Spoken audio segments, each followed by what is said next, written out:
Hello and welcome to the Contrarians, where we're right and you're wrong. I'm Alex. I'm Julio, and thank you for listening. If you like what you hear, head over to Apple Podcasts to subscribe and leave us a 5-star review. Help promote the algorithm and spread the word. You can also find us on SoundCloud to subscribe and review, and don't forget to visit our main website, wearethecontrarians.com. Follow us on Twitter at Contrarian Prime, and to like us on Facebook, visit facebook.com/Contrarian Prime. And if you have the willpower to keep up with our pretentious ramblings, you can follow us individually at Contrarian Alex for myself and at Ovnio for Julio. That's OVNIO. Now, time for the podcast.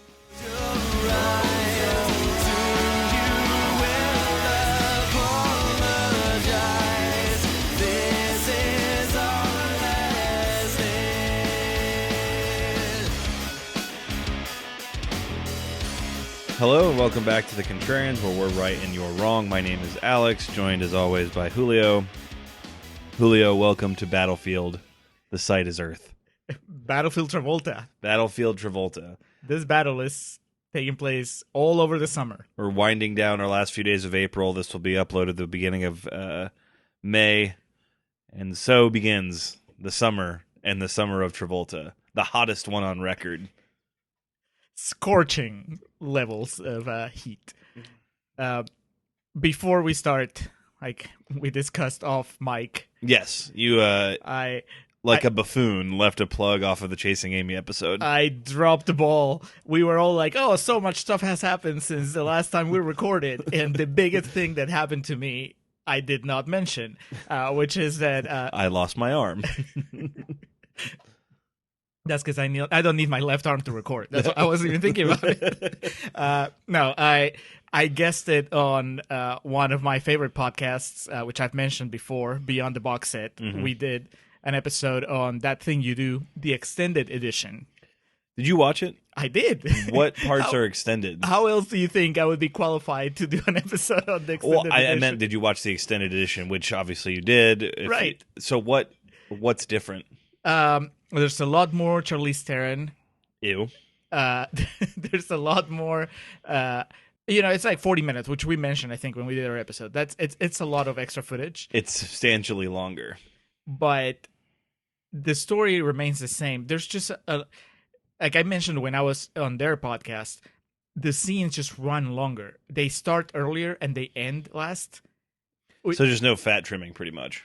Right. They didn't trim the fat, and then the end, it really elaborates on what happens with Guy and Spartacus. Spartacus. There is a lot more Spartacus. Like the mentions of Spartacus are peppered all throughout the movie. Actually, one of the weirdest things to watch was a scene at the very beginning where he is making out with Charlize Theron, and they have a whole conversation, and she asks him to do the Spartacus thing, and she's turned on by it. Okay. Character building. That gives a little more context behind that. Right. It actually, you watch it and you get to see them happy and kind of working it through like once. Mm-hmm. But then at the very end, they spend solid like 5 to 10 minutes establishing that he actually goes and gets an interview with Del Paxton, and then he calls Ron Howard's brother, Clint Howard. He calls him to a radio station and tells him, "Hey, I got this," and Howard offers him a job. It just kind of like sets up, tells you that he's gonna be okay after the movie, even though his band is gone. Whereas the cut that we watch is just, well, he hooks up with Liv Tyler, and well, that's it. That should be enough. Friendly black doorman sends us off with a wink and a nod. Unfortunately, there's no more after that in the extended edition. He doesn't really give you anything else. The conscience of the film. He doesn't dance or anything. Well, how'd the podcast go? It was great. It was because the way that they do it, their format is you do so you talk about the movie, and then you do drinking games, and which probably the contribution I'm proudest of is take a shot every time that the movie shits on Giovanni Ribisi, which happens even more often during the extended edition. And there's a long shot of him just lying on the ground after he breaks his arm, with people like making fun of him. Why? And then after drinking games, the guest pitches a sequel, and then they pitch a sequel together. And so, dude, I spent so much time on that, working on that sequel. I really, like I said on the show, I underestimated how much work it was. Because to me, it was like, oh, well, you know, whatever. I can come up with a sequel to That Thing You Do. And that thing they did. That is pretty much like, I think I called it That Thing We Did. And it took place in the future. Guy like and Liv Tyler have a baby. Oh, they have 4 grandchildren. Oh, wow. Yeah. But yeah, there's 9/11 never happened. because the Wonders just the Oneaters. The Oneaters saved the world from terrorism. But no, it was just, it really, it wasn't so easy to really come up with it. It was like we were ready, the time to record was coming up, and I wasn't done with it. That's how stressful it was. But then it kind of went well, and their sequel was really funny. Mine, I think, because I was just so worried of getting the story right, I didn't really pitch something funny. It was just more like an actual sequel. And then they reminded me, oh no, you kind of have to fuck around here. Their sequel was pretty funny. But overall, a great experience. I can check that off my bucket list, which is to guest on a podcast that I love. And one more time for the record, where can we find them? Beyond the Box Set. That's, just find them on Apple Podcasts. Just do a search and you'll find it over there. I also posted the link on our Facebook page. Cool. So that's and I retweet their episodes because I just find them really funny. But anyway, now that's off my conscience. I really couldn't enjoy the Summer of Travolta with that the burden weighing on me. Yeah. Yes, we're starting off with a bang, figuratively and literally, here with Battlefield Earth, the 2000 sci-fi classic. I can't remember, was there much rhyme or reason to the flow of these besides just we needed lows and highs? Or I mean, are you asking why are we starting with Battlefield Earth? Yes. Doesn't it feel right? I think it does. I think, that when you think Travolta and what our mission statement is, I'm not really sure there would have been a better way to start this off. I mean, it was either that or start with a really high movie. But because we did Chasing Amy, which was a high movie, we needed to start with a low one. So why not start with the lowest, probably, in his filmography? Is Be Cool around this, or is it not as low as Battlefield? Oh, no. Be Cool is 30s, I think. Okay. Maybe 20s. Okay. Well, this, We'll get there, though. Don't worry. I'm honestly not sure. I think Paul Blart was higher than this. We're 3% is what we're dealing with. It might be our lowest yet. And as will become a working part, a normal part of every podcast, for new listeners, we'll just go ahead and explain this first portion here we refer to as Contrarians Corner, jokingly, #CC. This is where we rage against the machine, so to speak, and argue. The Rotten Tomatoes machine. The Rotten Tomatoes machine. We take a green splotch and turn it into a shiny red tomato, make it all nice and fresh. That's what's going to happen in this instance. As taxing as it may be. Hey, I mean, you never know. I think the part of the fun for some listeners might be that they never really know how much we like the movie or dislike the movie until we get to the second half of the show. That's true. And in this case, much like I mentioned with the new Venom trailer, Tom Hardy's going for something. Travolta certainly went for something, and I do not regret sitting through it because of that. Absolutely. So who liked this? Very few people, but we're going to start with the green splotches, Alex. Why do I always mess that up? I don't know. I think that you just want to get to the positive. I guess so, especially with this one.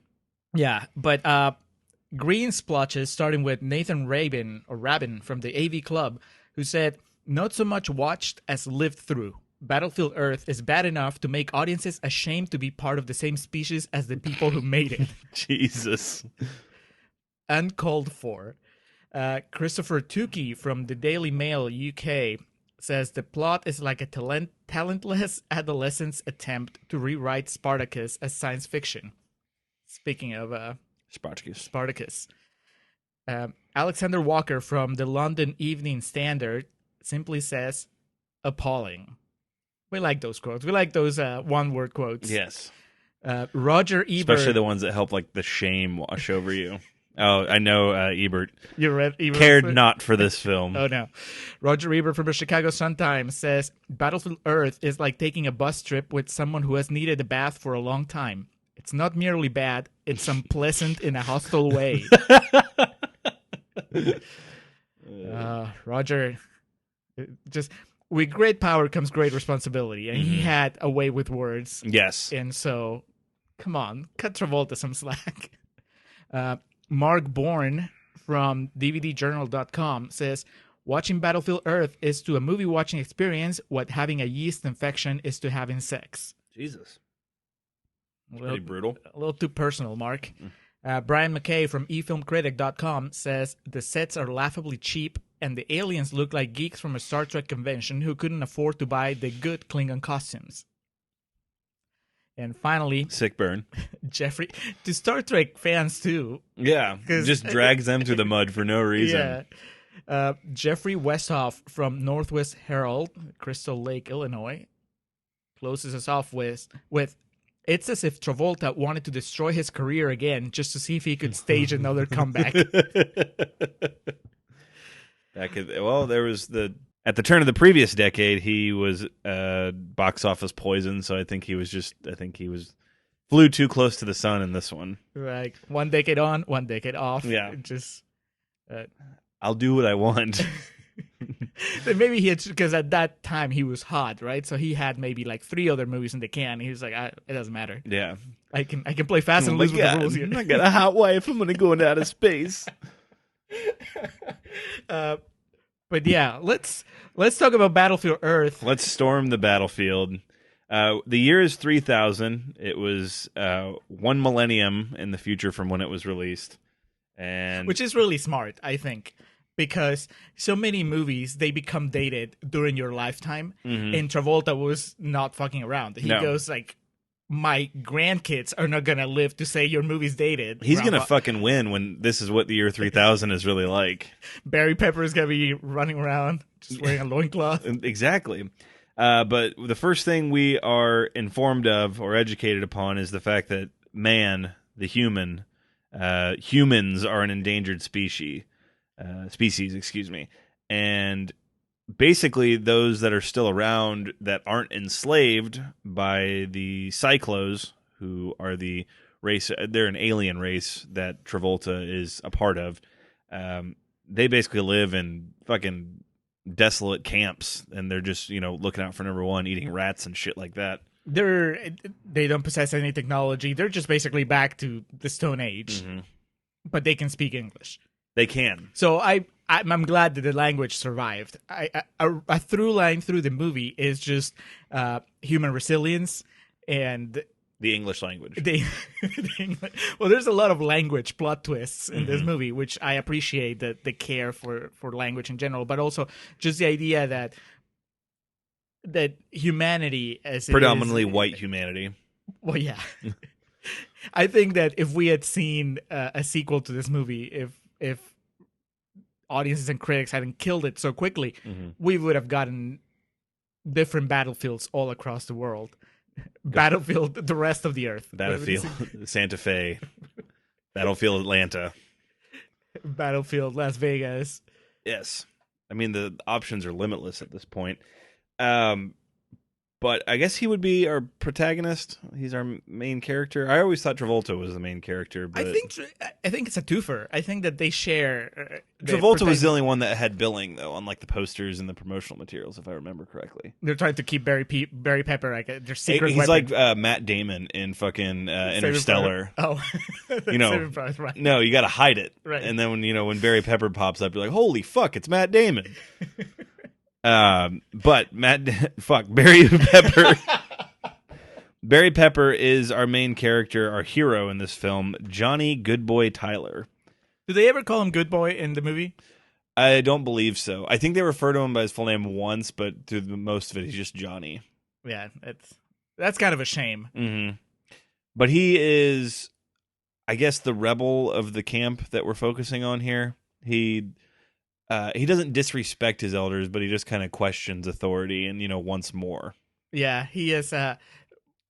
He's that guy that will keep humanity alive. He's James Dean of 3000. He looks like it too. He has the long hair and the attitude of, I'll just get on my horse and ride off. I don't care what you say. But he's a rebel with a cause. Yes, and that cause is to find food, right? That's what he's doing. I believe so. Well, I mean, if I was eating rat every day, I would get tired too. So I think they set him off with that. But I was saying, I think it's actually a two-hander here because Travolta has a plot of his own that takes equal time as Johnny's quest for, well, first food and then knowledge and then, freedom. But Travolta has a lot of... Should have called him Johnny Quest. Oh... No, Again, they can't see it, but I'm doing the Rodney Dangerfield collar tug right now. There's Travolta's side of the story, the Cyclo side of the story. It just has a lot of corporate intrigue. There's a lot of political going on. He's a manager of this mining company, and there's a lot of backstabbing and I mean, you could easily remove all the Johnny Goodboy stuff from the movie, and it would be still a gripping tale of just Travolta trying to get off this planet and fool his bosses and all that stuff. It's just, thankfully for us, we get to experience both stories. Yes, Travolta's business stuff and also the just Johnny's epic quest. I mean, no matter how you would have cut it, Forrest Whitaker still would have been doing the lion's share of the acting in this film. But you want to talk about secret weapons? Johnny doesn't really believe that there's these monsters out there. At least that's the way I interpret it. He said no one's ever seen these beasts, so I'm going to go out and forage and find some more. He goes off on his gallant white horse, comes across a field of... It looks like 1,000 years ago it was a putt-putt golf course, and somehow the statues there and all of the fixins have held up. So we get like this little mini detour. It's like a GTA Easter egg. He detours this once putt-putt golf course. Not for too long, though, because he runs into a tribe of hunters led by Carlo, who is played by the returning to the Contrarians podcast, Kim Coates. I didn't even know that he was returning. But... We haven't seen in several dozen episodes because Silent Hill was towards the beginning of the run. Oh yeah, that's when I believe that was in the teens. Yeah. And even then, I didn't know who he was. I'm pretty sure when we were watching Silent Hill, you didn't go like, "Hey, it's that guy." I think I did because I tried to do the same thing I did here, where I do the impression of him from Waterworld, and you go, "I haven't seen Waterworld." I have seen it. I just haven't seen it in a long time. He's the paper. He's the guy that tries to sexually assault the woman. That's Kevin Costner. No, Kevin Costner. I remember Kevin Costner hitting Jane Triplehorn with an oar and knocking her out. Yeah, no, she tries to offer herself to him, but he turns it down because he's a fish. But how things have changed. A movie just won the Oscar where a fish hooks up with a woman and critically acclaimed. What 2 decades will do, I tell you. Or shit, that movie's almost 30 years old. Well, it's like 25 years old. Here nor there. That's the name of the... What's his name? This guy. Kim Coates? Kim Coates' biography. Here nor there, the Kim Coates tale. Covers black and white with him just looking slightly off to the left. There's really not too much time to exchange pleasantries or, befriending, because this tribe of hunters, as well as Johnny, are captured by raiding cyclos, and they take them to Denver, where their internment camp is. They built this big old dome over what was once Denver, or just part of it, because the cyclos can't breathe the Earth's atmosphere. Yeah, there's a lot of switching on and off here, which I really enjoyed. So there's the breathing thing where, yes, usually required. Yeah, but I like how the movie establishes the aliens with little details, like the fact that, okay, so when they're out in the open, they need the breathing stuff. When they're inside, the humans need the breathing apparatus, the little breathing masks.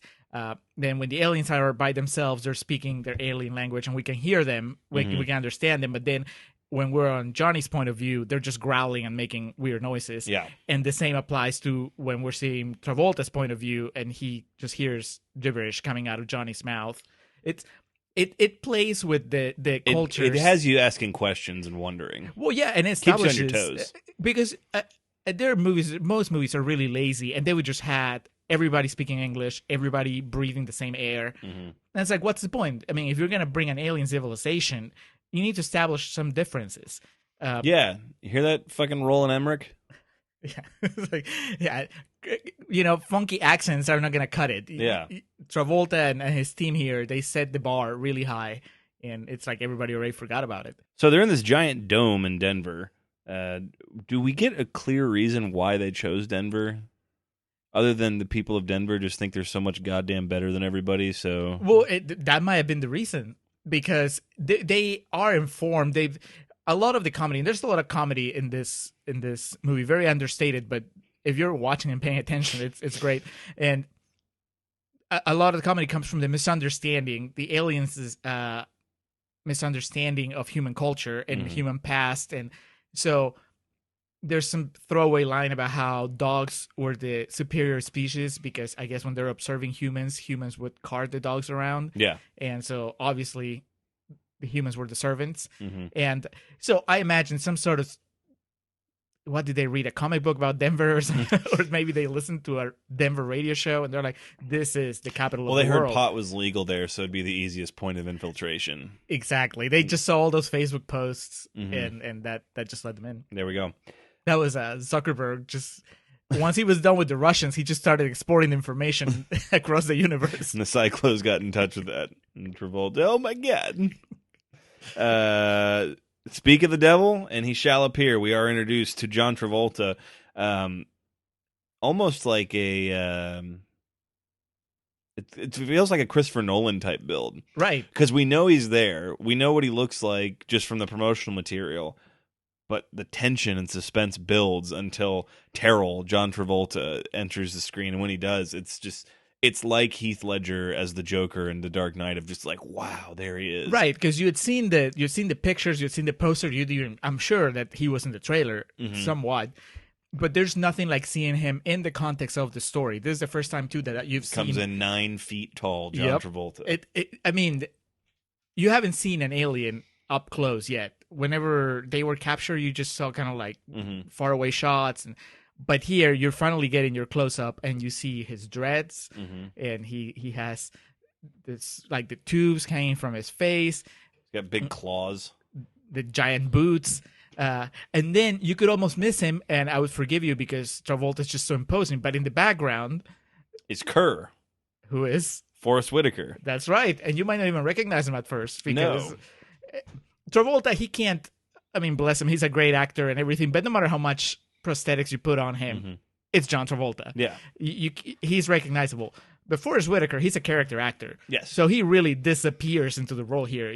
I wouldn't be surprised if people actually thought there was an actual alien behind Travolta. Well, he looked like he was about 10 years too early to the Oscar-winning film Wolfman, because he looked like about a halfway conversion point, because the hair and makeup they do, especially with the big bushy eyebrows and everything, and his contacts, he looked terrifying. He was really, he had to, because obviously when you're standing next to Travolta, you're overshadowed automatically. So I think that... You got to play for keeps when you're the standing makeup next to team Travolta. was like, okay, we got to help Whitaker as much as we can. And so they really go to town on his prosthetics and the makeup and all that stuff. Quickly, we learn that Terrell, John Travolta's character, was he set to retire? Was he set to go back to the home planet? What? I think both, right? He's speaking like he's about to get out of town, literally out of planet, and go back home, and everybody's talking about like retirement parties and all that stuff. So it really, this is what I meant when Travolta has his own shit going on here, his own plot. It's almost like an extended episode of The Office, back when it was good.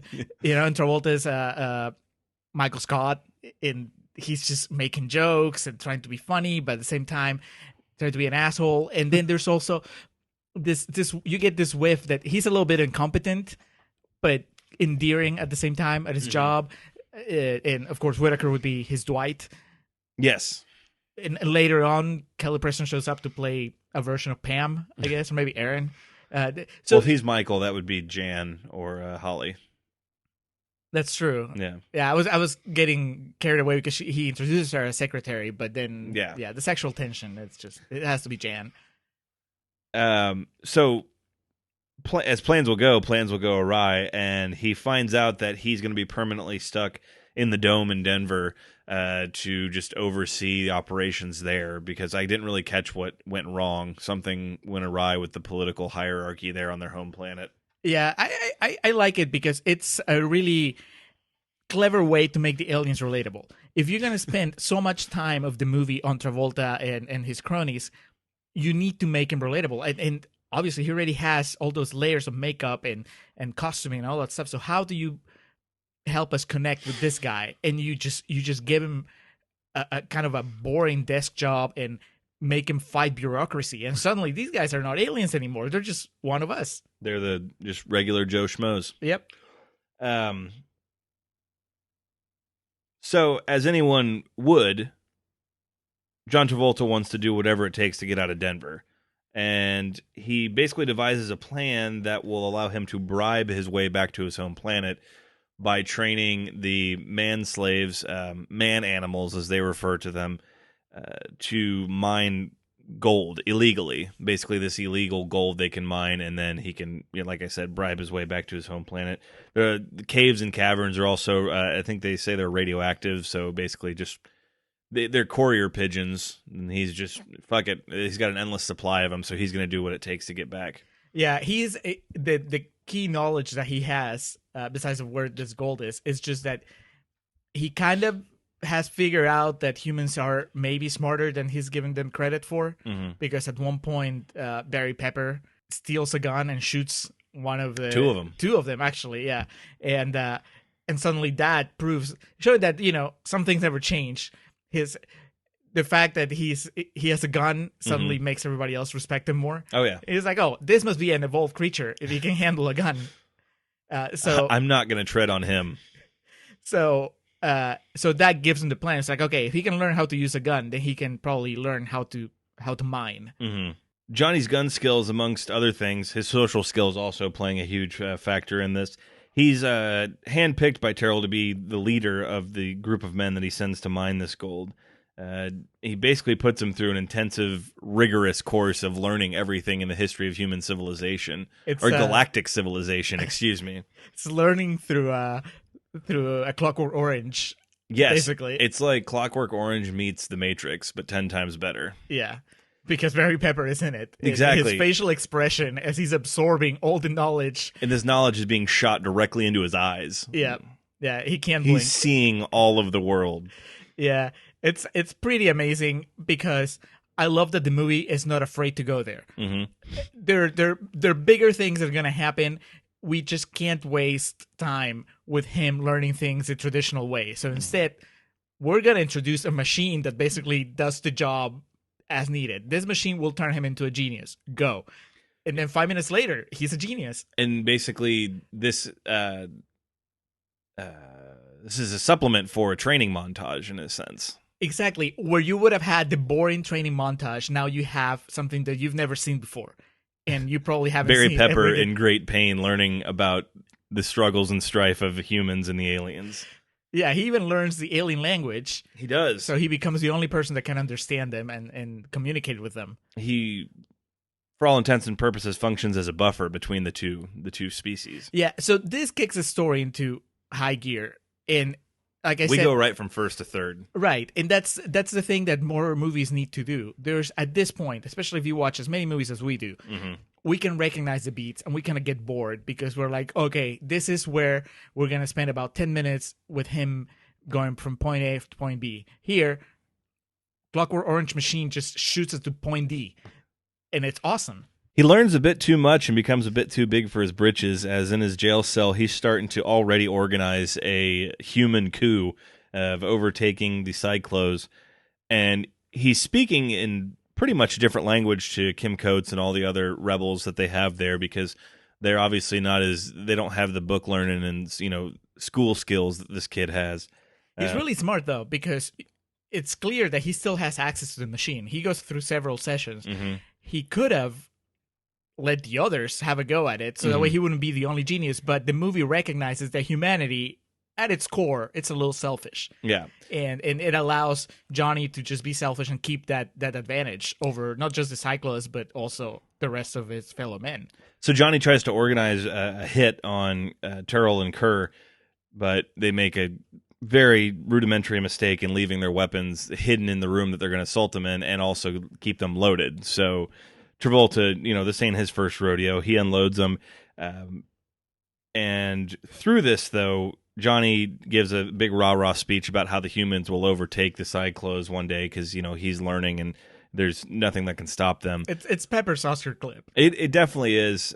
Well, I think the next scene would be his Oscar still, not his scene. But Travolta, in an act of hubris, takes Johnny to the Denver library and tells him, he can learn plenty. We also get this awesome bad guy line from Travolta, who has been feeding Johnny rat. He believes this to be a treat to him. He takes him to the Denver library and explains that we overtook this planet in 9 minutes. That's the only fight you could put up. So feel free to read whatever you'd like about the human race here. He does say you'll find some nice recipes for rat. It's amazing. The Travolta performance, I don't think we're doing it justice because he really he committed to the bad guy role. Yeah, it's a distillation of basically every bad guy that he's played and he will ever play. I could see echoes of the bad guy from Broken Arrow. I saw echoes definitely of his Castor Troy and Face Off. It's just like this ultimate just unit of evil that can be in key of Travolta. This is as good as it gets. And a lot of people, I think, got distracted by the makeup and by the way that the movie looks and really didn't appreciate how much work he was putting into it. And the tilt on the camera. Well, yeah, let's talk about that. I read the director did that because he wanted the movie to appear like a comic book. Mission accomplished. Hey, it's comical. I honestly thought that there was even more to it because it just keeps you off balance. It's just warning you that this is not the Earth. Earth at 3,000 is not the same as it's life on its side. It's not what you're used to. Right. It's just, you don't know what's going to happen. Around here, we do things on a tilt. Travolta takes, I feel bad, I'm disrespecting his character. Turl takes Johnny to, I'm not sure if they really explain why, but it's a field full of cows, and I believe this is where the mining is to begin. But he no. The cows is just so he can set an example. That's right. He's trying to teach him a lesson that if you try to flee or betray me, I can shoot you. Let me demonstrate my shooting skills. Once again, we go back to the supremacy that you achieve just by owning a gun and knowing how to shoot it. And Travolta here, he's doing behind his back, sideways. He's doing every shot you can imagine, just shooting these poor cows. This is the one part where I feel that the director, Roger Christian, kind of failed Travolta. Because Travolta is clearly performing for wider shots. Yeah. And you don't really... I mean, we know that Travolta can do this stuff because we've seen him do it in other movies.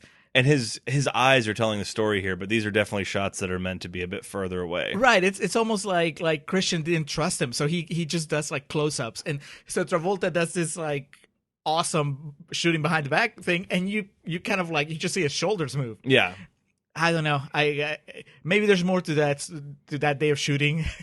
Maybe it's possible. The film got overexposed. That particular shot wasn't green enough or something. That was actually in post-production that they shot all that. So yeah.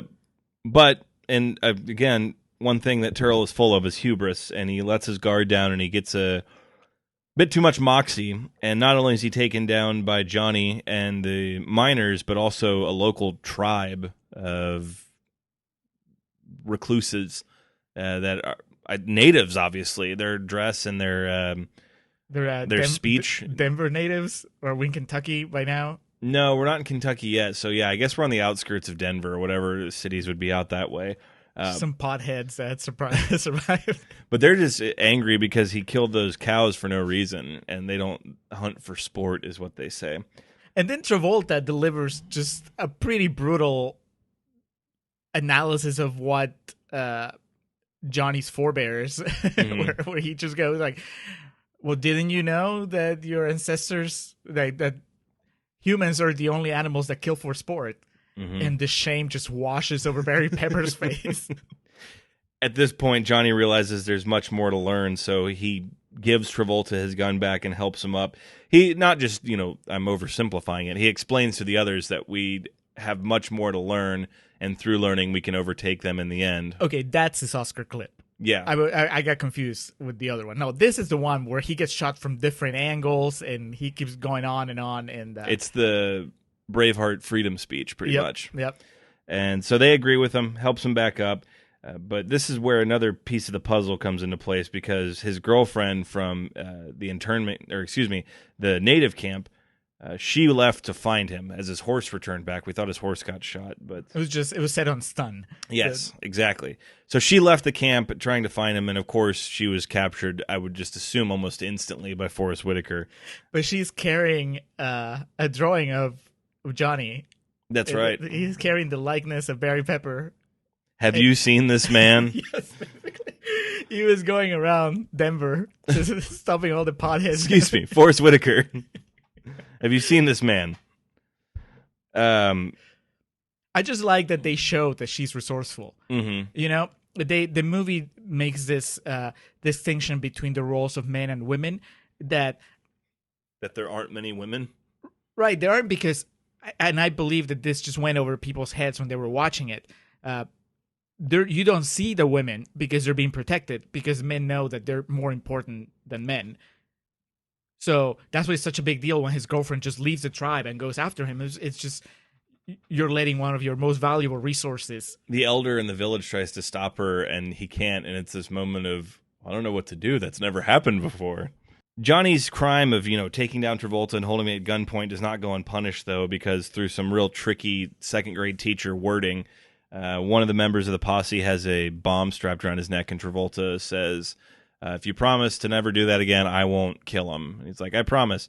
And so, of course, he hands the detonator to Forrest Whitaker and says, I promise not to do it. And then Whitaker, without batting a fucking eye, just kills this dude in cold blood. And then he delivers his evil laugh, which rivals Travolta's evil laugh. That's a hell of an accomplishment. Yes. These guys were playing for keeps, as I mentioned earlier, and they were trying to basically outperform one another.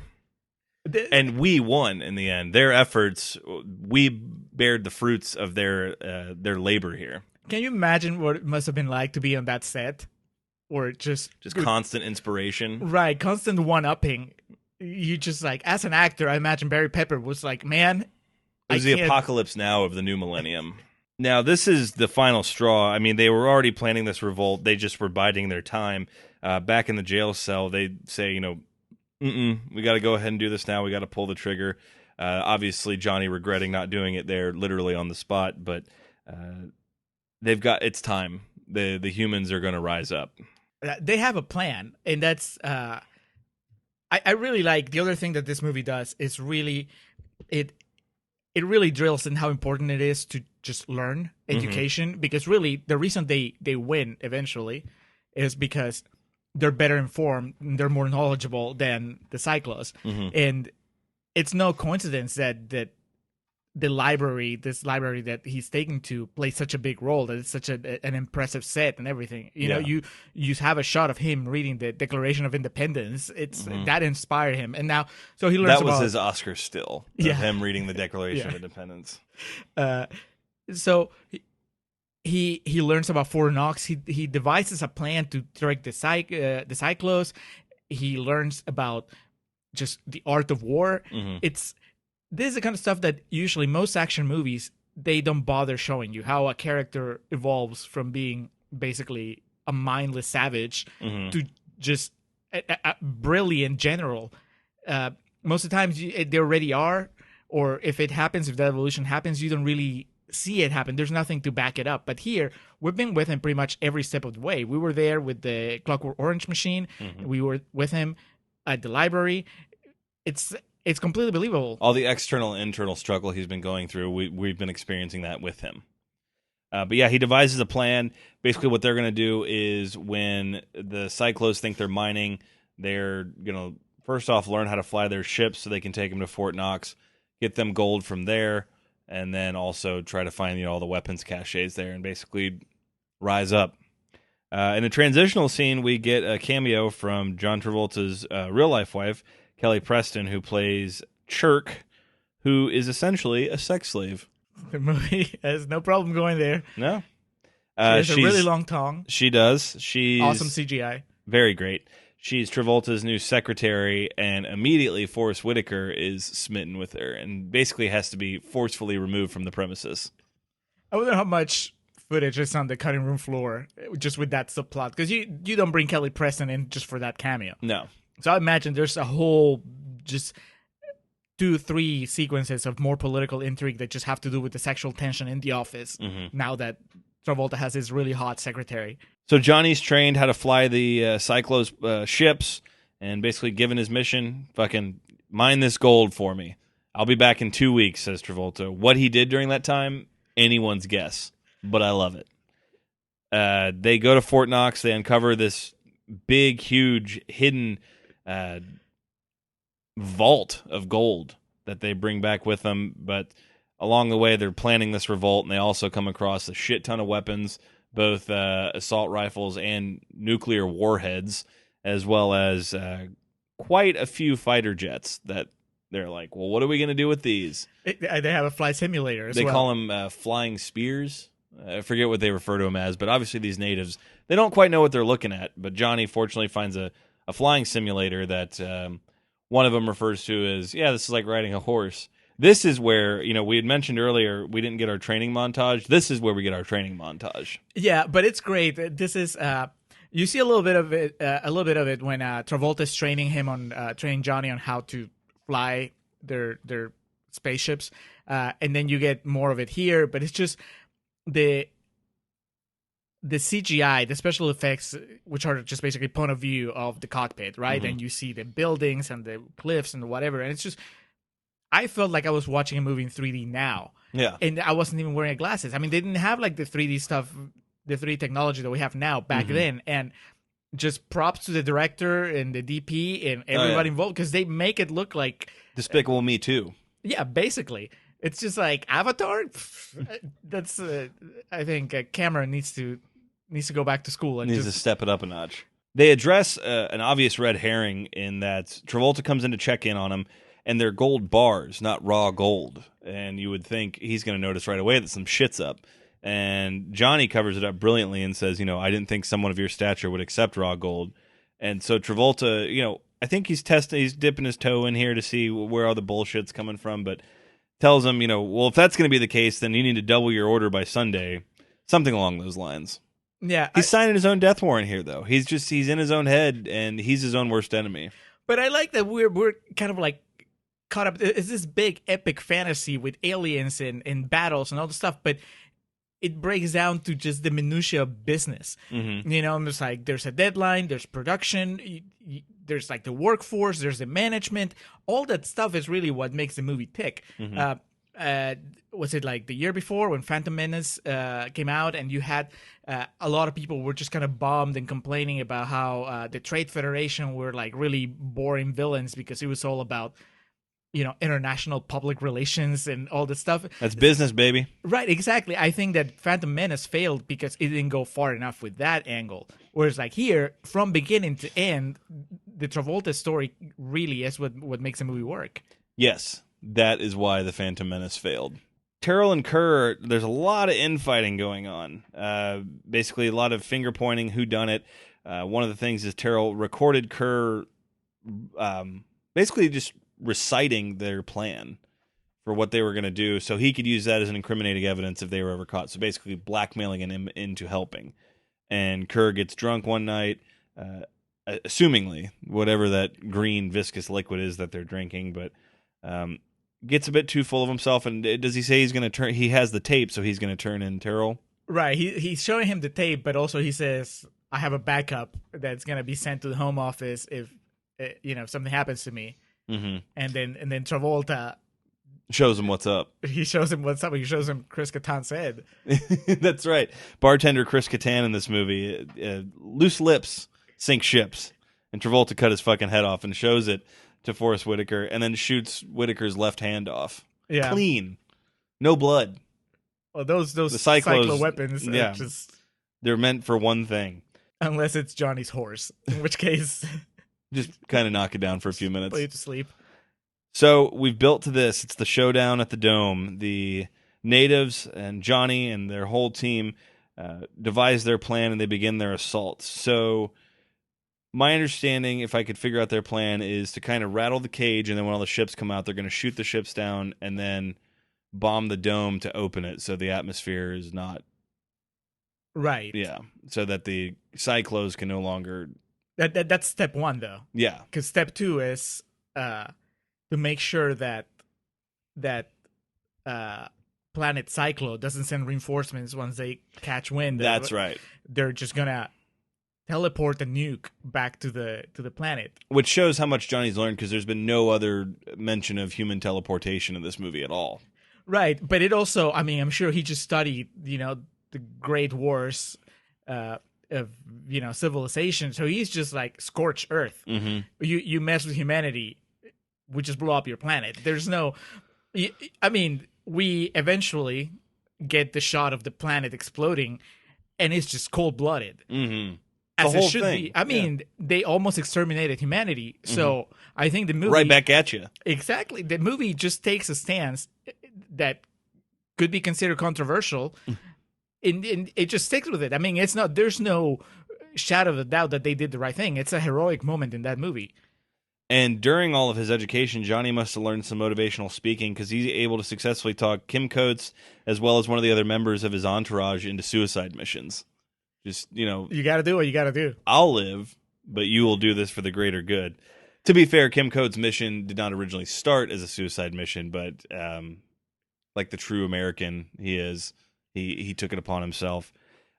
His mission was to bring the dome down, so he shoots a few ships down, blows a charge on the dome, but it's not enough. It basically cracks the entire thing. It's not enough to make it actually bring it down. So he flies his ship directly into it, thinking it'll bring it down, and it just kind of sticks in there. Like if he threw a dart at a piece of wax paper, it's just kind of hanging there. So he tries to pull a Randy Quaid in Independence Day. Yes, but it doesn't. The movie fails hilariously. Exactly. The movie knows that's what you're expecting. So it's like, nope, not so easy. Presumably it's because he didn't say, "Hello, boys, I'm back." He has his own catchphrase, by the way. And That's this movie... right. Piece of cake. Yeah. It might have failed, but at least it succeeded in bringing piece of cake to just American vernacular. That's right. He learned that during basically the devising of the uprising plan. And when he's there in his ship, he sees all the explosives that are wired to it and pulls that fucking rocket launcher. He doesn't have a pistol or something. And he counts himself down. He gets on. He says, "I'm blowing the charge in 5." Counts down to himself and then says, "Piece of cake." Shoots it.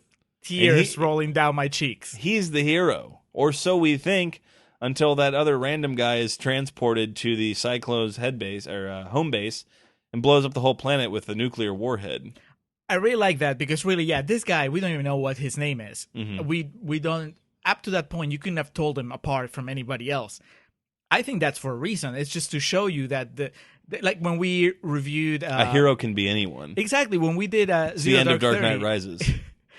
Zero Dark 30, when we watched it and we talked about it, I mean, that movie had so many flaws, but it caught one thing. There was one thing that it did right, which was just like it wasn't Kyle Chandler.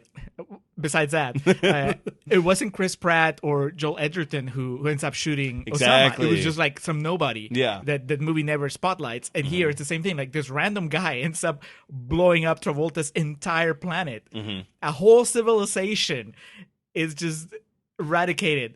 I really wish that we had gotten the sequel where Johnny Goodboy has to deal with the moral consequences of just all the children and innocent people that were in that planet. Because basically what he did is he just judged a complete planet. Imagine if the aliens were judging planet Earth just by, Michael Scott and that little clique in The Office.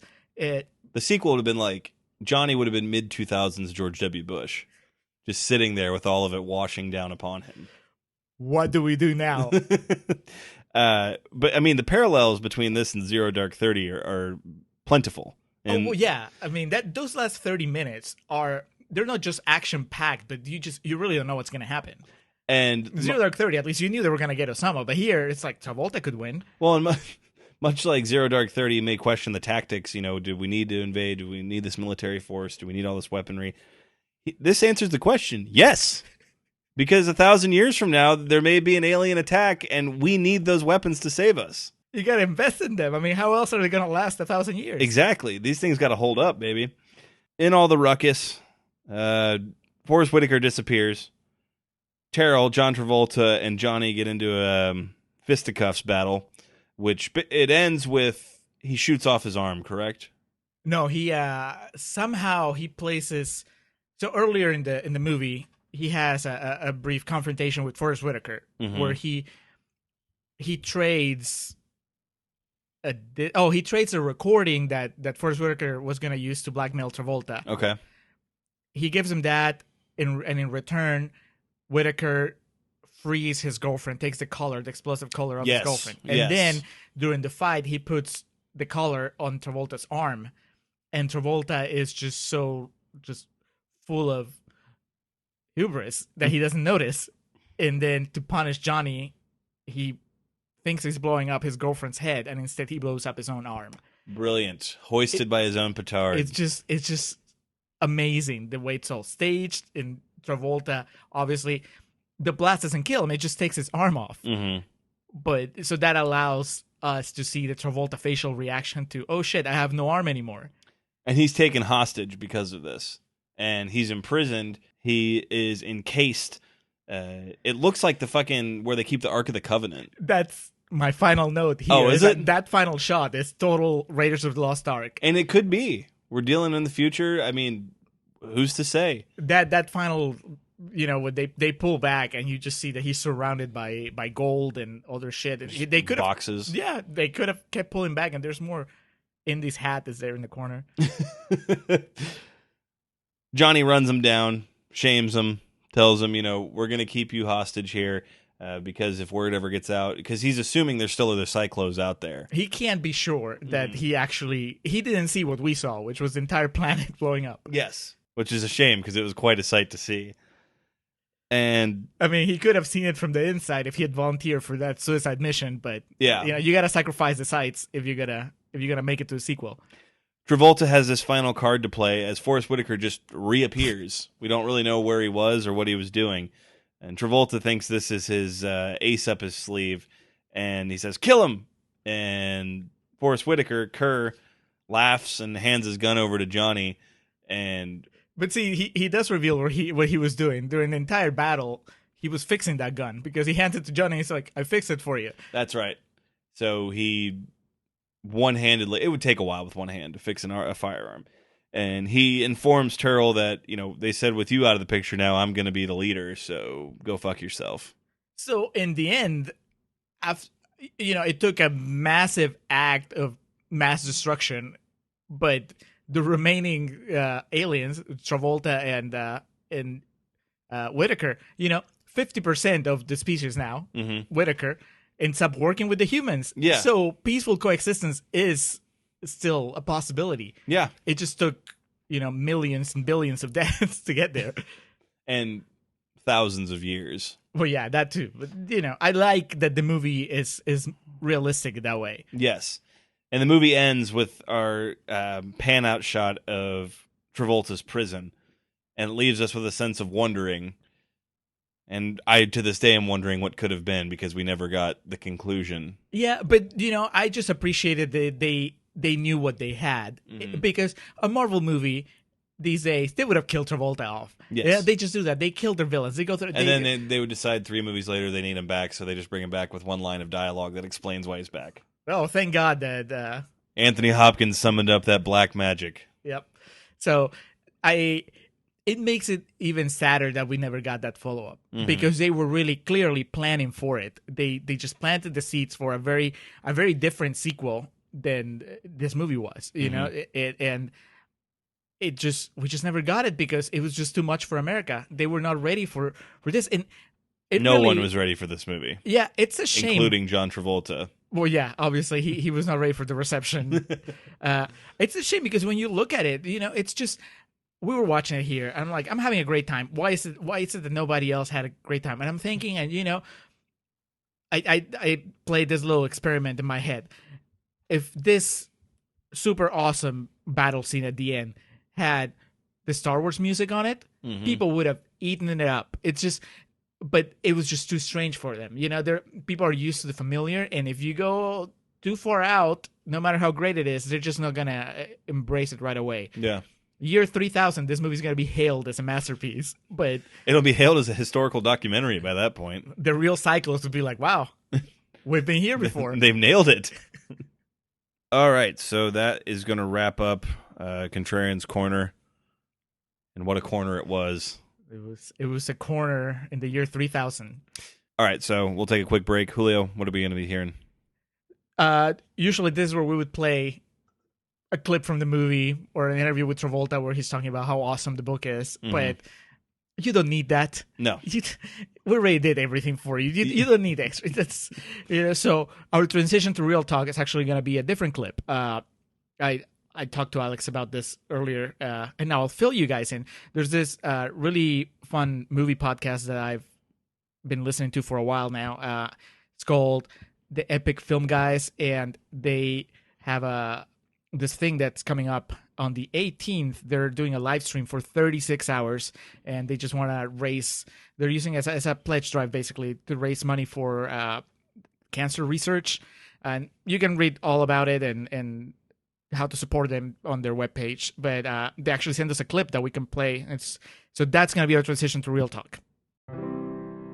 I'm Nick. And I'm Justin. We are the Epic Film Guys, and we'd like just a moment of your time to talk about an extremely important event coming up this May. Last year, we hosted the Livestream for the Cure, a 12-hour live stream fundraiser where we raised $2,500 for the Cancer Research Institute. 86 cents out of every dollar raised goes to research toward finding a cure. And this year, we're aiming to smash that goal, and we need your help to do it. Join us from May 18th through the 20th for 30 hours of amazing live stream content from us and a whole host of amazing podcasters who will be joining us to try to reach $5,000. For more information, please visit www.livestreamforthecure.com. Together, we can make a difference.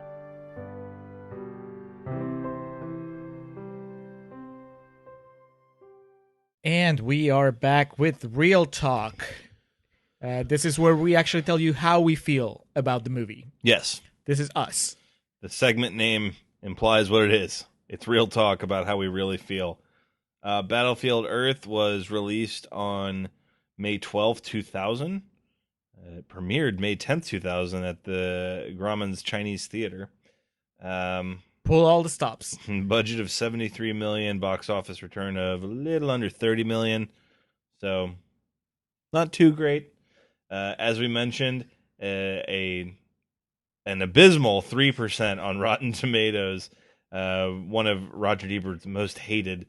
Won the Golden Raspberry for worst film of the decade.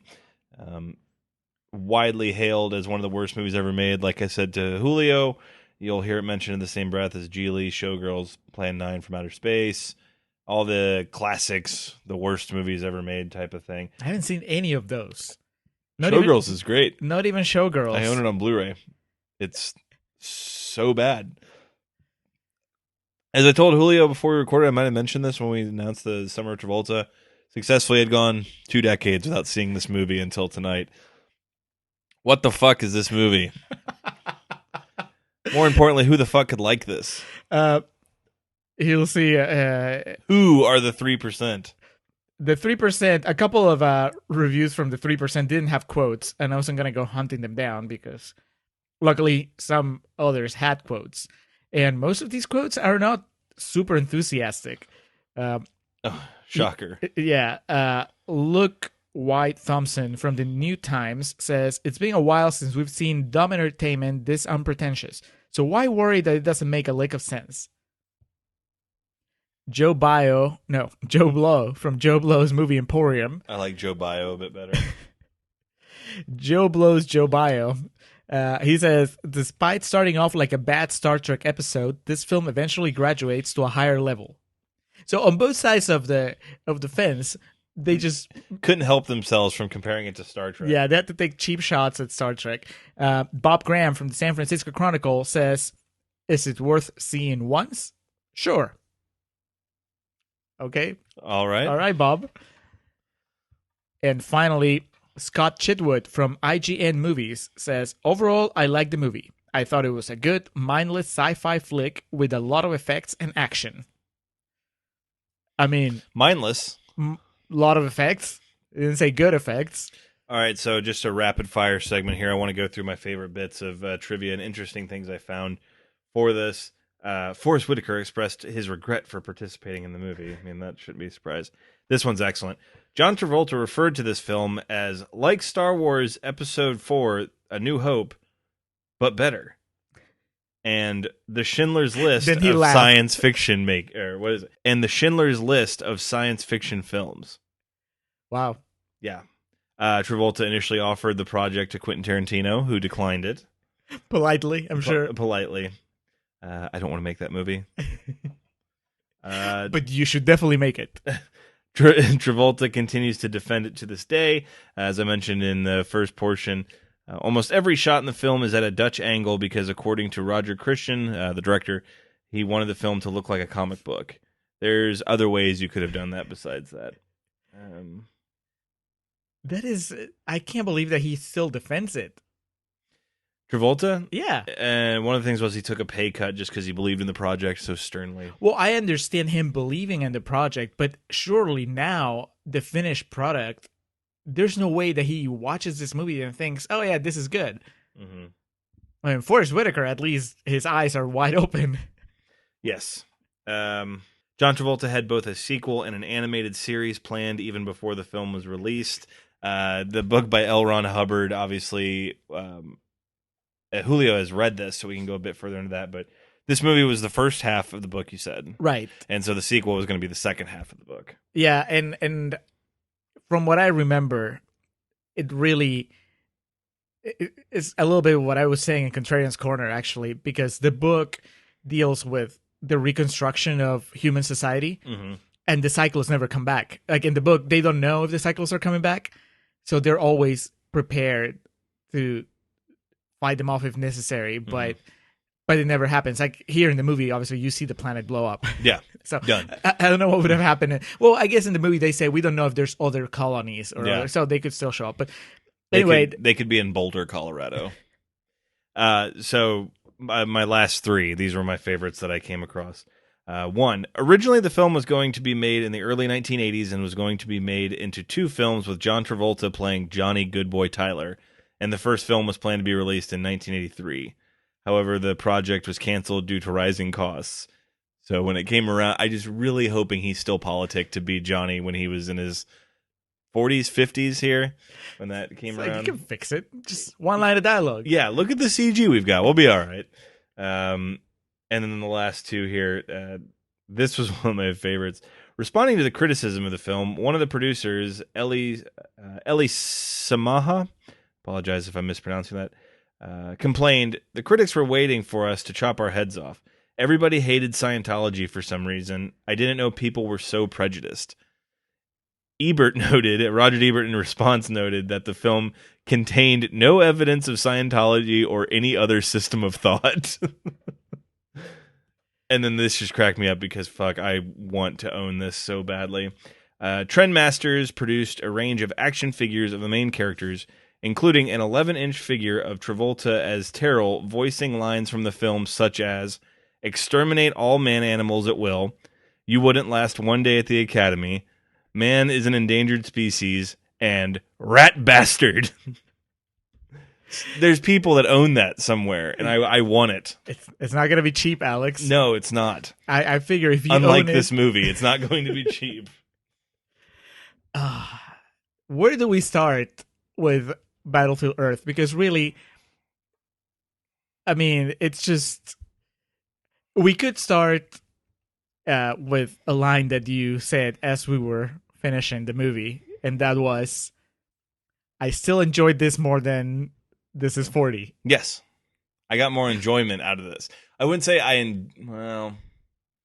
mean, we laughed. That's pretty damning. Arguably, we laughed more during this movie than we did during This Is 40. So our thing of watching movies together makes it easier a lot of the time. Right. With this, I just would have been baffled. If I watched This Is 40 by myself, I'd be angry when it was over. So based on that principle alone. Well, I think it also, you get to the end of this movie and you feel like you experience something unique in a way, right? It just goes so badly off the rails from the very beginning that at the end you're like, I don't need to ever watch this again, but this was somewhat a worthwhile experience. Yeah. But when we got to the end of This Is 40, it was more like, this is more of the stuff that we don't like about Judd Apatow. So I could have skipped this I one. wish I had watched, Knocked Up or 40-Year-Old Virgin instead. Again. You can watch Knocked Up 3 times in the time that it takes you to get through This Is 41. Yes, exactly. So maybe in that sense, hey, experience it once. Could this movie ever have looked good? If you were reading this on paper on a script, if you're fucking Barry Pepper reading this, is it the chance to work with Travolta, or do you think this looked good? Or to see a Scientologist?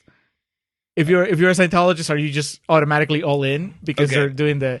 I don't know anything about Scientology. I don't either, but I can tell you this movie doesn't really come across as very preachy or anything. Well, in the book doesn't either. I read it. It's a shitty story that's just translated into a shitty movie.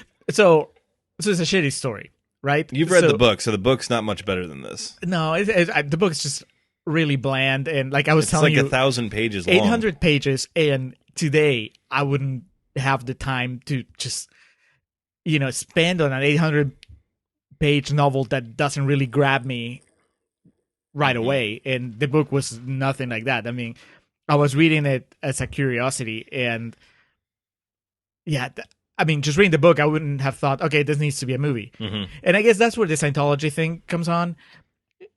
At least on the surface, it would look that way, right? You have L. Ron Hubbard writes this book. He's a Scientologist. Travolta's a Scientologist, and he's very passionate about this. So you would think maybe there's a connection there somewhere. Yeah. Even if it has nothing to do with the ideas of Scientology, maybe just, I think the connection is, so this guy that made up this religion, Travolta obviously has an affinity for, and I think he thinks he's a genius, and I'm not going to tell him he's wrong. Right. So he just wants to translate his work of science fiction into a film. He thinks it's going to work. Right. But so I guess that's what leaves the question. It's like, in order to appreciate L. Ron Hubbard's work, at least in this novel, do you have to be no, right? I mean, that's why that thing I read, I loved Ebert's response to it, that they just hated it because it was Scientology. It's like, no, it's just a shitty movie. Oh yeah, no, I wasn't talking about the movie. I was talking about the book. Maybe the book resonates more if that's something that every Scientologist reads or something, and you're like, oh, I have a connection with the material that goes beyond. I would understand. It's like saying that's along the same lines of like, I don't like Prometheus because I'm not a Christian or something like that. Right, but I think that I would understand the passion for the project if it means something. But the movie, I think it's indefensible. No, I can't. I can't understand. I understand if Travolta's maybe just out of loyalty for everybody that put their necks out there and work in the movie. He's just, I'm not gonna demean their work by saying that I regret making the movie, but you can't tell me that he actually thinks it's good. That blows my mind. It looks terrible. It looks awful. And that Roger Christian, the director, I was telling Julio, is an Oscar winner for art direction and A New Hope. But yeah, he didn't direct anything else of note. He did art direction for Star Wars and Alien. That was kind of his start, and obviously his claim to fame. But reading into it a little bit too, it wasn't, a lot of movies like this that are just cataclysmic disasters, people kind of hide before they come out or they don't celebrate their release or whatever. But he was doing like publicity tours and signing copies of L. Ron Hubbard's book. And like the thumbnail I'm going to use for the podcast is him at a book signing with his Travolta hair slicked back, and it's behind him is the big cardboard standee of Battlefield Earth. For a guy that, all his quirks and questionable behavior and train of thought aside, you would think he would just know better. But that's what I mean. He would look at this as an actor, as someone involved in filmmaking, and go, this is not good. So, like, do you think that he looks at other terrible movies that he's made and he goes, these are good? This isn't even Adam Sandler shit. Like, where Adam Sandler looks at a movie and is like, yeah, this is bad, but my kids will laugh. It'll make money. Yeah, exactly. Nothing worked about this. Yeah, I guess what I'm wondering is, if Travolta is not ashamed of Battlefield Earth, what is he ashamed of? Is he like Michael Fassbender in that he has no shame? Right. Is there a movie that he regrets if he doesn't regret Battlefield Earth? Because what does Bill Murray say in Zombie? Any regrets? Garfield, maybe. Yeah, I wonder if, like, in his deathbed, he'll finally admit it, and he's like, "I just couldn't say it while the world was still going. I couldn't do it, homie. But it just, I don't know. To me, it's just really weird to think that somebody with his career couldn't just tell that it's bad after it's been made. I understand the passion before it gets made, but after, when it's done, and all this time later, I mean, what do they say? The die is cast. It's like whatever damage Battlefield Earth was gonna do, or whatever damage Travolta's comments about Battlefield Earth were gonna do, it's already happened. Yeah. Him saying, yeah, that was actually not a great movie, is not gonna hurt Barry Pepper's career anymore, or Roger Christian's, or whoever. So Kim Coates, that guy will. Yeah, it's indefensible, and I understand a passion project, all that good stuff. There's plenty of people that have made shitty films and said, hey, this is just a passion project. He could even say, because I would think if he's passionate about the story, wouldn't he want that story to be told a better way? Him just saying, yeah, we didn't get it right this time, but let's skip a couple of generations so people forget about it, and then we'll give it another shot and get it right. And this time I'll play the elder that doesn't want to let Johnny leave the village. Well, I'll say this. Gladiator, I remember from 2000, and I think a lot of people do. But if you asked just Jane and John Q. Public about movies from this time frame, just, hey, do you remember this movie? This one has stood the test of time more than a lot. So, maybe not the way he intended it to, but he certainly made a memorable movie out of this.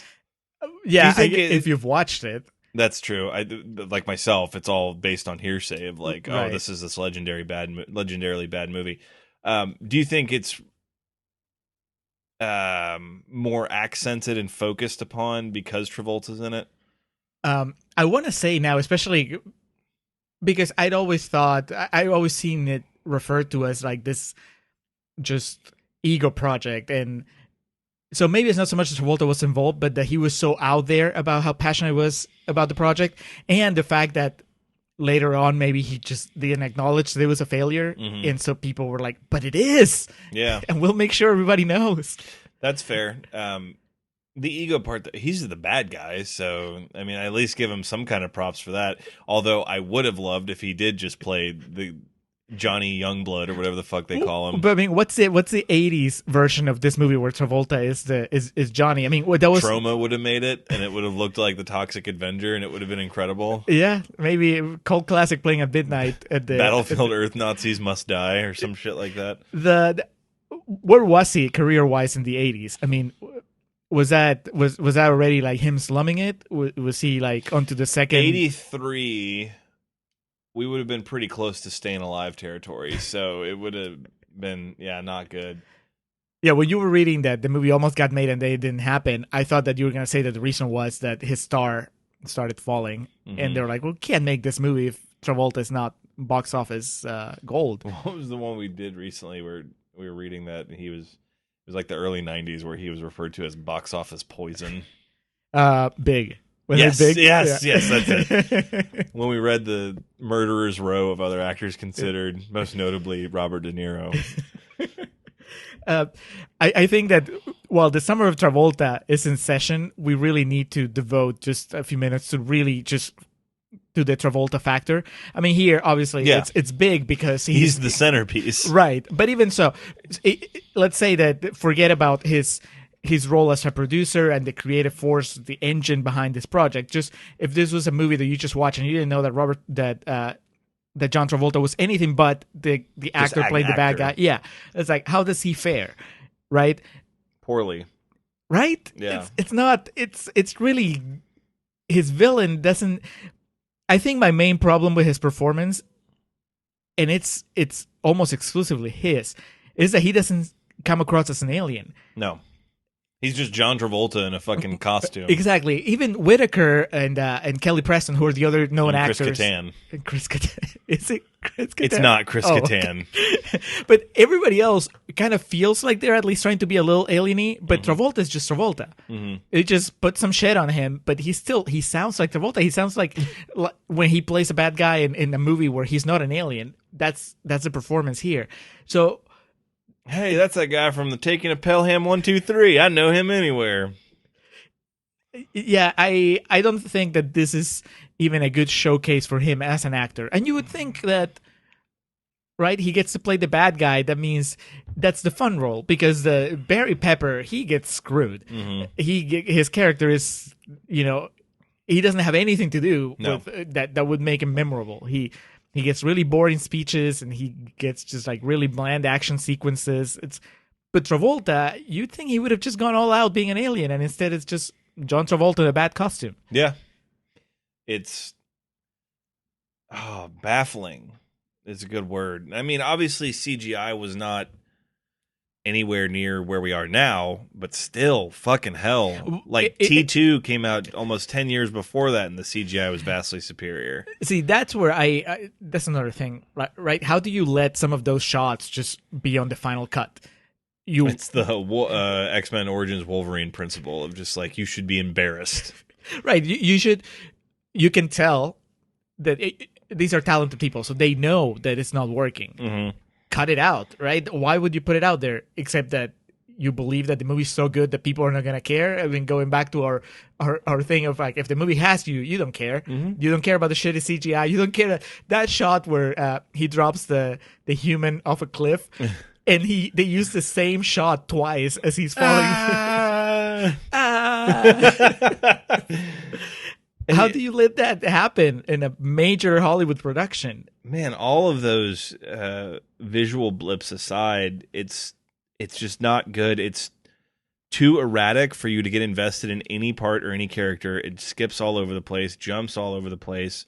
Even like the shots, there's not a shot long enough for you to get invested in anything. If it was shot beautifully, if this was, Blade Runner level of photography, and if the performances were great, if Travolta was really out there having fun the way that we wanted him to, and Barry Pepper was, I like him, but he's not charismatic at all in this movie, right? He can't carry it. But if you got Michael Fassbender to play Johnny Goodboy, you get somebody that's just like that magnetic.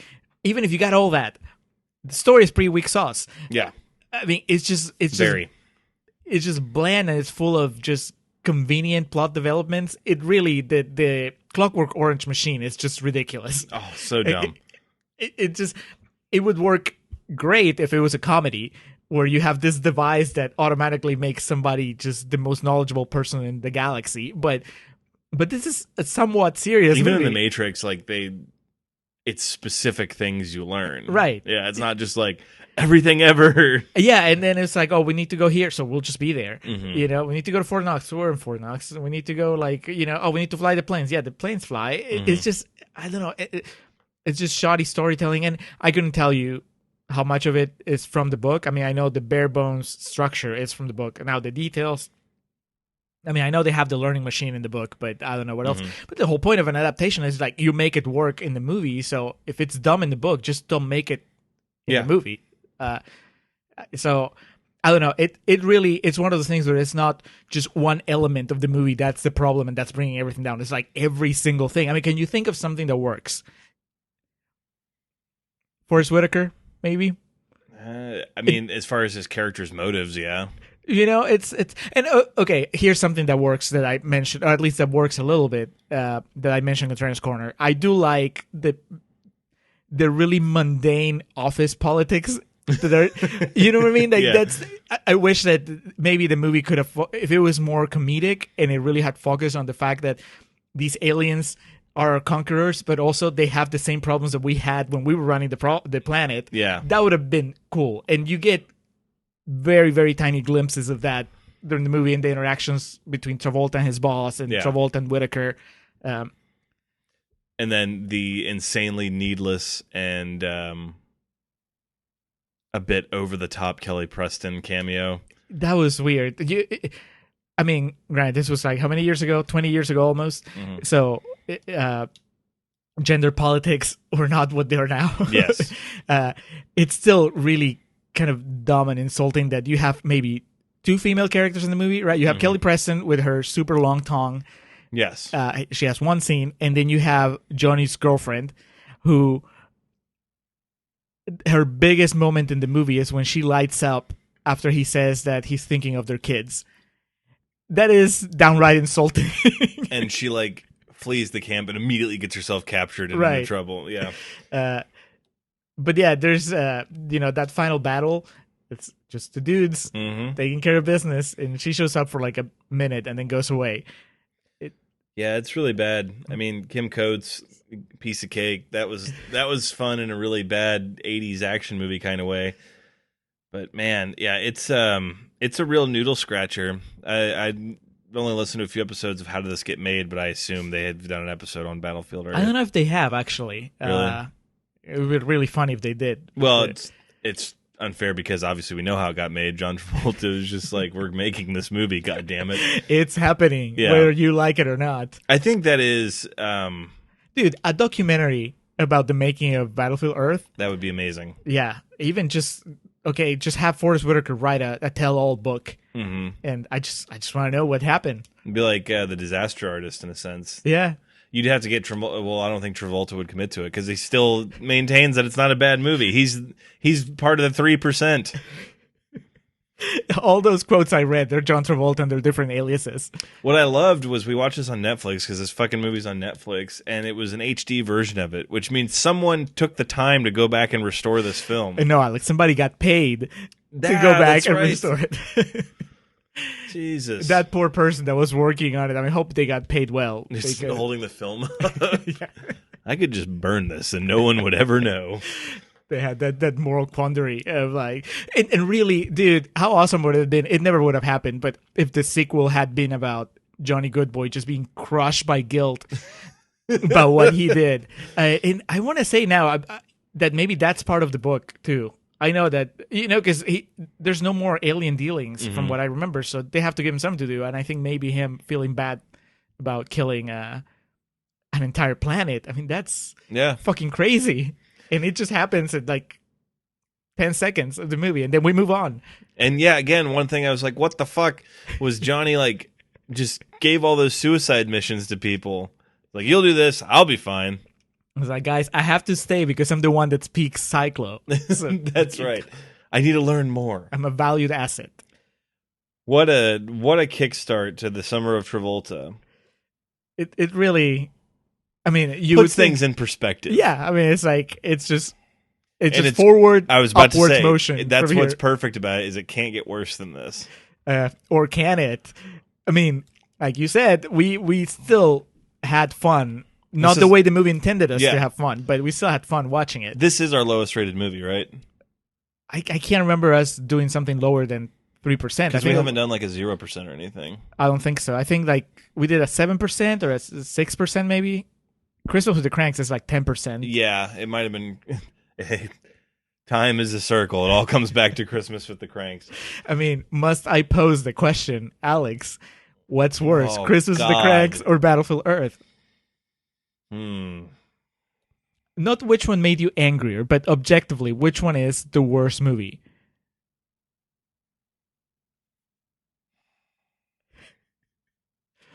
The sweat on Alex's forehead. Oh, Neptune. Fuck, that's really difficult. I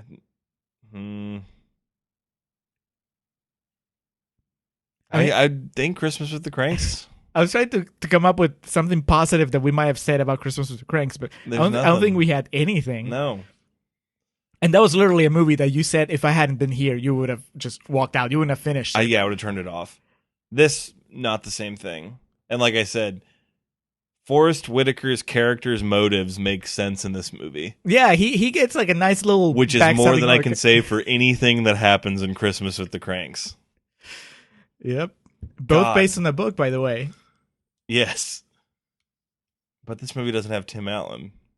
The quandaries of life. So for part 2 of Summer of Travolta, we'll be moving along to Pulp Fiction. Pulp Fiction. My God, you want to talk about fucking night and day. Whiplash. This is Pulp Fiction is one of my favorite movies of all time, so it'll be interesting trying to nitpick and find things. Well, I mean, we'll get into it when we actually talk about Pulp Fiction real talk next episode. But yeah, I love it, and I think it's still my favorite Tarantino. Mm-hmm. But as the years have gone by and I've read criticism of it, and people that are not crazy about it, or why they would tell you what's not his best or whatever. I can see it through different lenses, which is exactly what we'll be doing Contrarians Corner. Yeah. So it should make for a fun time. And good ordering of the two, because Travolta rode a wave of goodwill for 6 years after Pulp Fiction that he destroyed once again with Battlefield Earth. It's like that critic said. It's almost like he wanted to see if he could Just test the waters. Am I really the Phoenix? Can I be reborn? Is this our first Tarantino? Yeah. Hell yeah. That'll be a fun discussion, because I think Pulp Fiction's still my favorite, but I've really gained an admiration for Jackie Brown over the years. Inglourious Basterds is really good, but I wouldn't put it at the top of the list or anything like that. But that's a conversation we'll have on the next episode. Any closing thoughts on Battlefield Earth? Why? Travolta's finest hour. Good God. It was certainly an hour. 2. It was... No, I just, baffled. I would love to know what was going on that set. I mean, you have to assume that people, as it was happening, they thought it was going to come out great. And then just the heartbreak of seeing that movie that misfires on every level. It's just a disaster through and through. Yeah. And then, I guess they obviously had some faith in it, or Travolta still does, so God bless him. Well, there were some quotes that I didn't read from critics that were just kind of wondering why it even got released. What studio head said, that's all right. It'll make at least $30 million. Even then, that wasn't even half of the fucking budget. Yeah. But I think that also, if you're talking just about like Travolta's clout at the time, he'd be like, it's my passion project that gets released. Maybe. That's true. I don't know. That is the kind of stuff that I'm just like, I'll eat up if I can find, like, I don't want speculation. I want, like, the facts. Yeah. I really want somebody to tell me. I'll listen to, like, 10 hours of a podcast that does a deep dive into the pre-production, production, post-production of Battlefield Earth. Get to it, whoever. I don't even remember who the film studio was that released this, but get to work, Internet. Let's start a fucking GoFundMe to get a documentary made about this movie. It'll be like when we watched Forrest Whitaker. I do not want to talk about that movie. Well, it'll be like the Glow documentary we watched, where like the guy, he was not part of it. Oh no, I thought you meant like it was going to be uplifting, and then one of the characters was in the like hospice. Barry Pepper is just like doing commercials for a car wash or something. I know Barry Pepper's career survived he sees Kim Coates on the reunion of the set. Barry Pepper was in Spike Lee's 25th Hour, which is a movie I really like, and he was good in it. So I know that there was life after Battlefield Earth. But I do wonder. Kim Coates was in Silent Hill after Battlefield Earth. It's like, I survived Battlefield Earth. I can just be on anything, and I'll still have a No, he actually had a really successful run on Sons of Anarchy and was in Goon. He was, despite your feelings on Goon, he was really good in that movie. He was the coach of the team. I'll take your word for it. It's a great movie. I've heard the sequel is not very good, but I really like the original. All right, moving along here. Moving on to plugs. Julio, what you got for us this week? You don't have plugs? Do you? I saw you like looking through your phone trying to figure out. I was trying to find, no, my plug for this week is the Andre the Giant documentary that HBO recently had released. I saw the promos for it. Yes, it was really well made, a bit clunky. I was shocked at some of the footage they had. Like, I had never seen it before, and I usually pride myself on seeing a lot of wrestling. But basically, the quality of the film they had from the 60s and 70s was outstanding. It's a rough story, man. Oh, yeah, I figure it would be a bummer. And Hulk Hogan was... You want to talk about someone I just wanted to reach through the screen and slap? His bullshit was at an all-time high on this. But you see Vince McMahon pretty candid, but then also like actual true celebrities like Rob Reiner, Billy Crystal, Robin Wright, the main guy from Princess Bride, I can never remember his name. Oh, Cary Elves? Yes. But no, it was just really well made, really emotional, told a fair story of him. And I think he gets a bad rap a lot, or I know he gets a bad rap a lot. People thought he was some like literal ogre or unhappy man. I think the picture they paint is true. Imagine living a life where you literally can't do anything without people staring at you, or especially when you're a celebrity. They were saying about that about Conor McGregor recently because he snapped and had a recent episode. Like when you're that level of famous, you can't pump your own gas, you can't go to the movies, anything like that. And especially in Andre's case, because he's recognizable. Conor McGregor can throw on a ball cap and Yeah. a sweatshirt and not stick out. But yeah, it's. I thought it was really well made, well presented. I know it's on demand, and I'm sure they'll be uploading it to YouTube before too long. But if you get a chance, check it out. You don't have to be a wrestling fan to appreciate it. It's just interesting tale about a big kid from the French Alps. But a bummer. I Uh, before I sit down to watch it, I need to know, because it's like you gave me the warnings when we were picking wrestling documentaries. mhm. You know, a few there's- episodes ago, you were like, most of these, Glow is about the happiest ending a wrestling documentary has. and this Andrew the Giant piece doesn't change that. I mean, he died. I know That's that, sad. but you know, I don't know if it's just like, am I gonna end up like just crushed by the whole thing, or No. just kind of It celebrates his life, but it does not shy away from the fact that like Vince McMahon and the WWE exploited him like in his later years and stuff. But it's more of a celebration of his life than anything else. So yeah, definitely recommend. And that is my plug. All right, I'm glad that you had a plug. I was worried that I was going to have to do all the heavy lifting here. Before I get to my plug, I actually talk about just like I was all over the place last episode because I was like, oh, I have like tangirl feedback, and then I completely forgot about the actual piece of feedback that I had, which was our friend Corey. He actually sent me a couple of messages. Excellent. And he said, I love Ice-T as a kangaroo man. I love having a musical number in place of a boss battle. I love her cooking hot dogs during the middle of their chase scene, and I love the bizarre filler animation. Definitely the worst movie I've watched 200 times. So he doesn't disagree that it's a bad movie, but it's just like an addict that is just like, I just love the way cocaine makes me feel. That sounds like something like a diatribe I would go on about Empire Records. So I can appreciate that and relate to it. And then he said, you might also mention that the movie is the ultimate feminist subversive comedy. The point of almost every scene is to subvert the typical male-driven narrative, hence the musical number instead of a fight. Which, yeah, I can see that. I mean, we were all about the feminism angle in the movie. Yeah. In Contrarians Corner, mostly. But, yeah, I mean, I was mostly about the Malcolm McDowell angle. with that, too. Is you need some McDowell to make it bearable. Both Malcolm and Andy. Yes.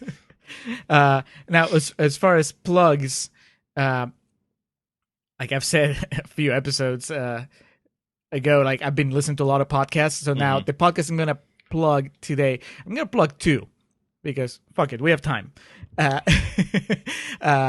One is called the Movie Pass Podcast, or the Movie Pass Pod, and it's a father and a son. They're not professional critics. They're not pretentious assholes like we are. They're just like the people, right? So which is part of what makes it enjoyable to listen, because I just feel like, oh, I'm listening to like real people, just talk to me about movies. I'm getting like actual feedback of, you know what I mean? It's not people that are trying to be critics. It's just like the guys that tell you, I didn't like that movie. Yeah. And so that's great. It's a dad and son, and they've made this goal to watch 100 movies in 2018, mainly with the help of Movie Pass. You know what Movie Pass is? Yeah. How much is it a month? Well, apparently it's about to change, or they're saying that's about to change. But right now, or at least last time I checked, it's $9.99 a month, and you can watch a movie a day. So if you can were see so 30 inclined, movies. exactly. Okay. And then you would like bankrupt them. I don't know what their They're business banking model- on people not doing that. Exactly. Yeah.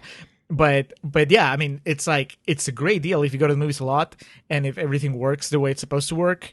I think that, I mean, it's no secret. It's not like I'm just like saying something that nobody knows, but they have customer service issues. It's like if your car doesn't work, it's like you might not get the problem fixed before your movie starts, that kind of stuff. It's like, I think that they probably were not expecting to grow, because that was not the price originally. And then they lowered the price to $99 a month, and they just, their subscribers. Yeah, exactly. And then suddenly it's like, oh, well, we need to hire more people to handle this. And I think they're still in the process of adjusting. But then I heard, like, apparently from this podcast and like looking online, that they're changing their pricing. And it looked like it was going to go down to like maybe 4 movies a month, which is still a pretty good deal. That's cheaper than face value. Yeah. I mean, it's like a movie a week. You're still, most people, that's what they do. Yeah. Most people do like a movie a month. So anyway, with the help of MoviePass, and every episode they're like, we're not sponsored by MoviePass, but they're aiming for 100 movies that are 2018 releases. And so the dad's like, some dude that's, I want to say he said he was in his 50s. The son is like a teenager, because I know they've said in one episode that he wasn't old enough to drink. And so on top of the appeal of it being just like, oh, these are the people speaking, you also get the generational gap where, there are movies that the dad's like totally into, and the son's like, that didn't really work for me, right? And vice versa. So it's a very enjoyable listen. And where they really won me over was that they did an episode on Paddington, and I don't know if it's still the case, but at the time, Paddington 2 was at 100% Rotten Tomatoes. And they had this conversation where they basically, they come to the realization of, oh, the Rotten Tomatoes thing is kind of flawed. And I'm like, yes, that's what we've been saying for almost 60 episodes now. Because they're like, it's 100%, but it's not a better movie than, let's say, Forrest Gump, which is at 76%, right? And the son is like, yeah, that's not a problem with the movie. That's a problem with like the perception of Rotten Tomatoes and how. And the dad's like, yeah, but they're using that percentage in like commercials and DVD cases. I'm like, yep, but it doesn't mean what people think it means. Nope. So anyway, that's I was like, yes, I am talking about this on the podcast. You guys earned it. The other podcast I want to mention is called Film Roast. Again, you can just like look it up. It's a movie review podcast. But the thing is, it's 2 female hosts, which I've been trying lots of podcasts, and pretty much like I would say 99% of the podcasts I listen to are just like male driven. You'll have female guests every now and then. Ours, like we got a female guest for like a little stretch, but so it was refreshing to find one that was female host, and that it was like fun to listen to, because I'll just percentage wise, you have more male podcasts, just like when we're looking at movies directed by females. So the sample size is smaller, which means that you have less good ones because you just have less of everything. So but I love this one. Like the chemistry between the 2 hosts it's great. They're really funny, and again, they provide just a point of view that I don't really get anywhere else. So they're a lot of fun, and they have like, you can just look at their website and kind of like get the hang of it. But they do like movie reviews on some episodes. Some episodes they just pick a category and they just list movies that have to do with that category and talk about them. So they don't have like a solid structure for every episode. They have like different rotations that they do. It's a lot of fun, and so I've been catching up on back episodes of that one and the MoviePass pod and the other stuff that I've already been listening to. And it's a good thing that I can't watch movies at the gym anymore. Why is that? I just can't like one, because I'm doing more like machine stuff, so there's nowhere to put my phone to watch. Gotcha. And at least the cardio machines that I'm using right now, I can't even hold my phone there. Oh. So just like I put the headphones on, wireless, and I'm just being like plowing through hours. Humble brag. Wireless. Well, no, it's more like because when you're saying something like that, that people are picturing you, and it's like if you're doing like the thing like where you're listening to stuff, but you don't have wireless headphones, it's just a disaster. Exactly. It's a Battlefield Earth. It's like the anxiety of like, when is he gonna trip, or when is he gonna like get tangled on the cables and the phone's gonna fall or something. So yeah, I've been listening to hours and hours of podcasts. Excellent. And getting in great shape at the same time. That's the humble brag. Yeah, I could take note from that. But yeah, anyway, both great listens. I would just encourage everybody that likes our show to check those out, because I think they're pretty funny, and they're kind of like along the same vein, and yet different enough that you'll just enrich your listening experience. Excellent. As always, thank you to the Festive Years for providing our opening and closing tracks, Summer of 99 and Last Stand, from their album Don't Let Me Use You. And thank you to Hans Rothgieser, who did our logo. And you can listen to his podcast, Nación Combi, if you speak Spanish. You can also listen to it if you speak English only, but you're not going to... full immersion. That's how you learn Spanish. All right, so we're off to the races with the Summer of Travolta. We're with this fucker for 3 more months, so let's hope... like we said, it can't get any worse than this. So no, it's just... and he will test us. He will test us. But that's going to do it for this episode of The Contrarians, where we're right and you're wrong, and we will catch you next time with Pulp Fiction. Get in the car, I'll grab the keys. Let's go make this summer one that's full of memories. You won't regret it. I know a place outside of town. I think you'll really love it. At night when no one is around, we'll drive into the sunset. Promise me you won't forget that summer of 1999. Back when you blew my mind. Hey guys, do you have a screenplay you need feedback on? Well, you are in luck. I, Julio, the half of the Contrarians that speaks with an accent, I'm doing official screenplay coverage now, and if you're a listener of the show, you'll get a discount. Just email wearethecontrarians@gmail.com and tell us which is your favorite episode of the podcast and why. Turnaround is about 2 weeks, and you'll get detailed notes that are even more thorough than what we do in the show, although it'll also be less funny. For more information, email wearethecontrarians@gmail.com or visit our website, wearethecontrarians.com, and click on the Julio Reads Your Scripts link. Your voice is beautiful.